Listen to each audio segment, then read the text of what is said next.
একটি দল মানে একটি দেশ।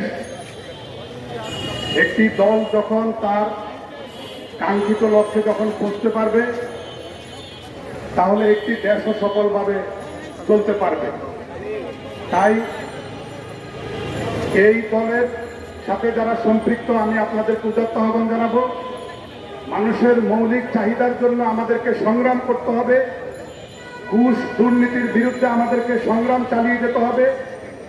এই দেশ থেকে যতদিন পর্যন্ত দুর্নীতি মুক্ত না হবে, ততদিন পর্যন্ত একটি সুশৃঙ্খল সমাজ আমরা পাব না। তাই আজকে আমি ন্যাশনাল ডেমোক্রেটিক পার্টির স্লোগান দেখতে পেয়েছি, ঘুষ মানে দুর্নীতি, দুর্নীতি মানে ধ্বংস। অবশ্যই কথাটি সত্য।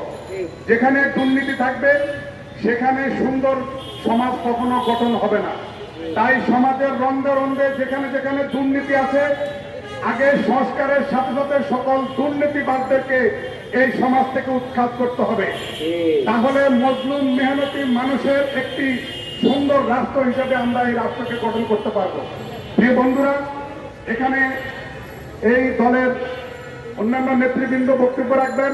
আমি সংক্ষেপে একটি কথা বলি, জুলাই সনদের বাস্তবায়ন করে, সংস্কার করে, তারপরে জাতীয় নির্বাচন যদি দেওয়া হয়, তাহলে এদেশের মানুষের ছাত্র জনতার যে সংগ্রাম হয়েছিল, সেই সংগ্রামের প্রতিফলন হবে। সকলকে ধন্যবাদ।